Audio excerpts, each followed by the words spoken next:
Pinakaulaga.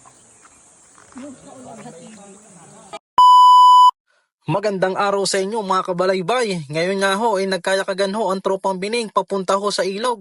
Yan nga ho ang aming dadalhin. Naisipan nga ho namin na nangka na lang ho ang dalhin at talagang ho pag-aari ang niluto at ginulay. Sadya ho wala ho waring ubos. Dini ho sa amin sa tropang Bining basta ho magkagayakan. Talaga ho sa lahat ng lulutuin ay tulong-tulong ho ang mga tropa para mabilis ho matapos. Kita naman ho ninyo kahit hindi ho maalam magbalat ng nangka ay talagang tutulong at tutulong pa rin para ho mabilis matapos ang mga tropa. Ari naman ho si Boss Jeyo ay napakaganda naman hong lalaki na rin. Kaya nga lang ho'y wala ho syuta. Ay sinasayang lang ang gandang lalaki.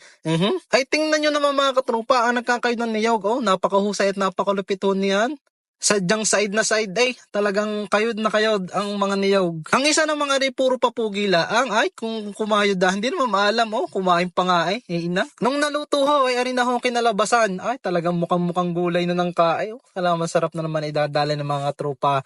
Buhay na naman ang mga tropang Bining. Nung naluto na nga ho namin, na isa-isa na kami nagpuntahan sa ilog. Hindi na ho namin nabidyohan. Fast forward na lang ho. Nadinin na kami sa ilog. Ang isa naman nung aray, kahit bagong tula, sumama pa rin talaga hindi pa rin naiwanan. Kunting trivia lang ho, mga katropa. Ari ho dating ilog na aray, hindi ho garne. Talaga lang ho nung nagbagyo ang Kristen, ay naiba na naiba ho ang tayo. Talaga ho makikita ho ninyo, ang talagang bakas ay iniwanan ho ng bagyong Kristen. Talaga ho mga bato ay talagang guang. Habang binabaybay nga ho namin, ang aming tatayuan doon sa may dulo-dulo ng kaunti sa ilog, ay napadaan ho kami din sa mga tropa. Ari si Boss Jero, tatakbo ho yung konsyal sa sunod na eleksyon. Yan, ito na ho ang aming tatayuan. Din ho ari sa may malapit-lapit ho sa bahay ni Maseryo, na taga din ho sa may Molino.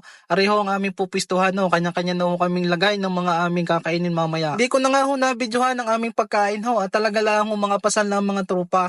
Ari na lang ho nabidyohan, ari mga barikan hong aray. Talaga lang ho pag ho napapunta sa ilog ay konting pang-init lang ho ng katawan. Ay siya, gayon na lang ho uli mga katropa. Gayon lang naman ho ang aming banding talagang sa ilog lamang ho at talagang kasiyahan lang din naman ho ang aming kagustuhan din. Maraming salamat ho sa sumusuporta sa aming vlog. Bye-bye!